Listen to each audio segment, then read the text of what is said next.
Hello दोस्त, आप कैसे हैं? मैं उम्मीद करता हूँ आप अच्छे होंगे।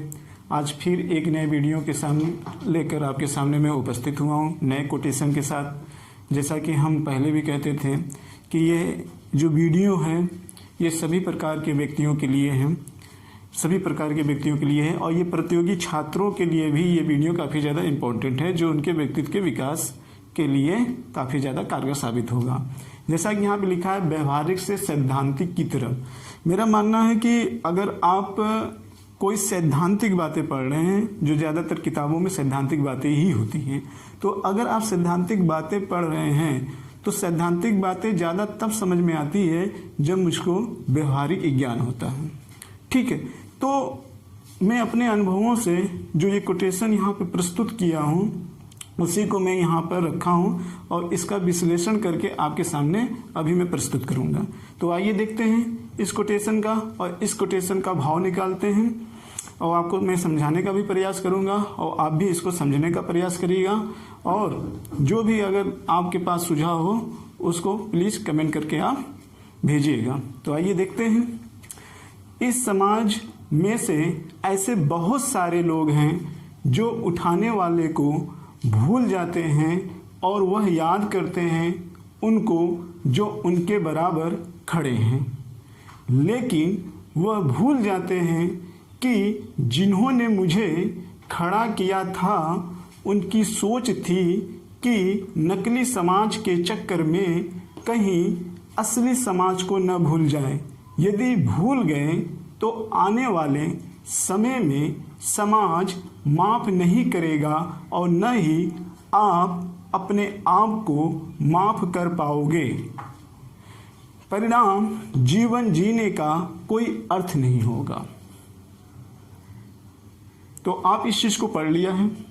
देखिए, अब इसका भाव क्या है वो मैं आपके सामने रखना चाहता हूँ। देखिए, इस वीडियो से ये भाव निकलता है जो मैं अपने भाव प्रकट किया हूँ, अपने भाव में आपके सामने प्रस्तुत कर रहा हूँ इस कोटेशन के माध्यम से। देखिए, जो इस समाज में आज बहुत सारे ऐसे लोग हैं, बहुत सारे ऐसे लोग होते हैं कि वो विभिन्न प्रकार के विचारकों व अपने परिवार मित्रगण से बहुत कुछ सीखते हैं आगे जाने के लिए।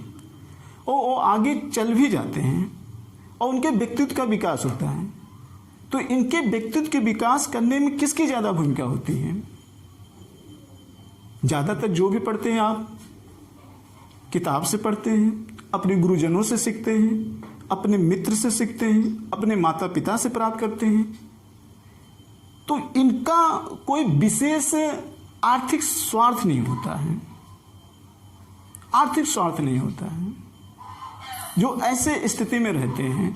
और मैं आपको ये बता देना चाहता हूँ कि कहीं ना कहीं प्रकृति भी आपको सिखाने का प्रयास करती है, उसका भी अपना कोई स्वार्थ नहीं होता है।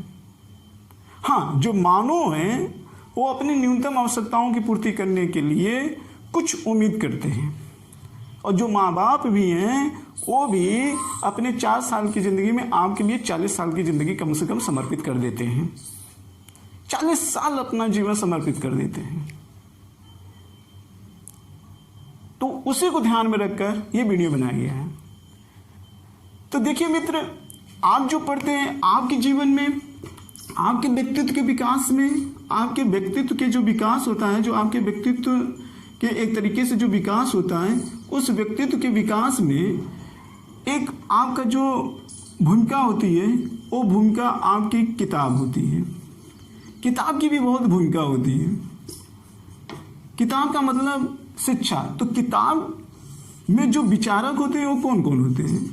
अगर इसमें देखेंगे तो आप किताब पढ़कर अपने अंदर एक दार्शनिक दृष्टिकोण भी लाते हैं। आप सारे अच्छे अच्छे विचारक, दार्शनिक, अर्थशास्त्री, समाजशास्त्री, वैज्ञानिक, तमाम प्रकार के ऐसे बुद्धिजीवी वर्ग हैं जो समाज को, नए समाज को कुछ न कुछ देना चाहते हैं ताकि वो व्यक्तित्व का विकास कर सकें। और आप जब आप करते भी हैं किताब में विभिन्न प्रकार के जो भी विचारक और जो भी वैज्ञानिक, जो भी दार्शनिक या जो भी महापुरुषों ने योगदान दिया है आपके व्यक्तित्व विकास करने के लिए, आप करते भी हैं। वही एक तरीके से कहीं न कहीं परिवार में आपके माता पिता व अन्य सदस्य की भी भूमिका होती है आपको आगे बढ़ाने के लिए। आगे बढ़ाने के लिए इनका विशेष स्वार्थ नहीं होता है, लेकिन आगे बढ़ाने के लिए इनका योगदान होता है, योगदान होता है, ताकि आप कुछ समाज को दे सको, कुछ अच्छा कर सको। ये भी इनकी सोच होती है। इसके अलावा आपके मित्र और गुरुजन भी होते हैं। गुरुजन, मित्र और गुरुजन भी होते हैं। जो मित्र होते हैं, जो गुरुजन होते हैं, उनका भी आपके अंदर एक व्यक्तित्व का विकास करना होता है। वो भी आपके सपने के लिए एक तरीके से ईश्वर से दुआ करते हैं और जरूरत पड़ने पे सहयोग भी करते हैं, ताकि आपका व्यक्तित्व का विकास हो सके। इसके अलावा प्रकृति भी होती है, ध्यान रखना भाई, प्रकृति भी होती है, और ये प्रकृति भी आपको कुछ न कुछ हमेशा सिखाने का प्रयास करती है। तो ये तमाम ऐसे फैक्टर हैं जो आपके व्यक्तित्व का विकास करते हैं। और जब ये व्यक्तित्व के विकास करते हैं, व्यक्तित्व का विकास इसलिए करते हैं कि ताकि आप समाज में सतत विकास कर सकें, सतत विकास कर सकें।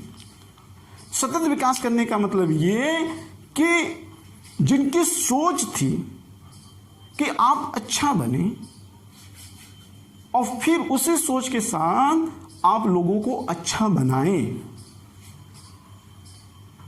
जो ये तमाम लोग हैं, इनकी सोच ये थी कि आपको अच्छा बनाएं और फिर ये भी सोचते कि आप भी आने वाली भावी पीढ़ी को अच्छा बनाएं। अगर ये सोच जहां होती है, वहां पे सतत विकास होता है, सतत विकास होता है। लेकिन आज के समाज में क्या है?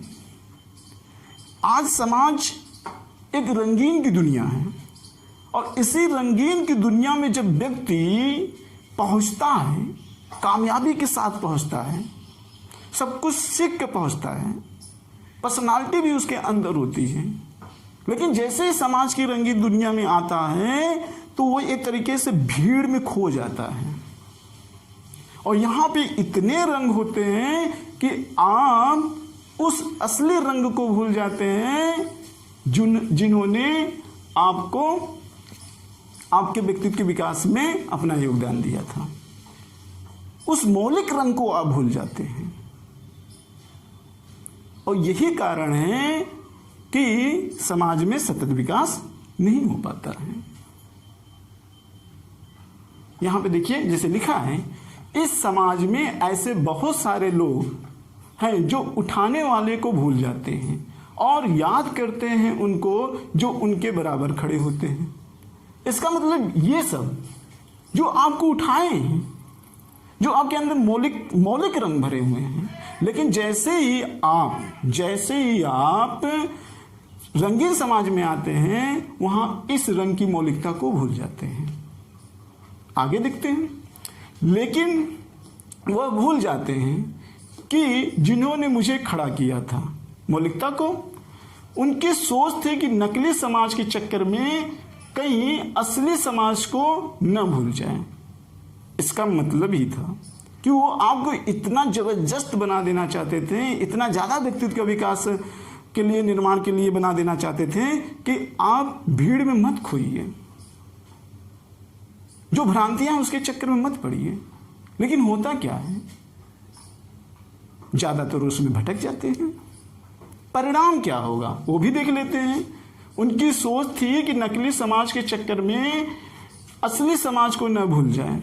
यदि भूल गए तो आने वाले समय में समाज माफ नहीं करेगा, और न ही आप अपने आप को माफ कर पाओगे। परिणाम जीवन जीने का कोई अर्थ नहीं होगा। जब तक आप समाज की रंगीन दुनिया में खोए रहेंगे, तब तक आपको मौलिकता का रंग का पहचान नहीं होगा।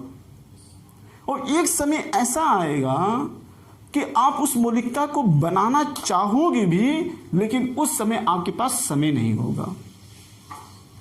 और ऐसे स्थिति में आप अपने खुद की निगाहों में गिर जाओगे, खुद की निगाहों में गिर जाओगे और फिर समझोगे कि ऐसा जीवन जीना व्यर्थ है।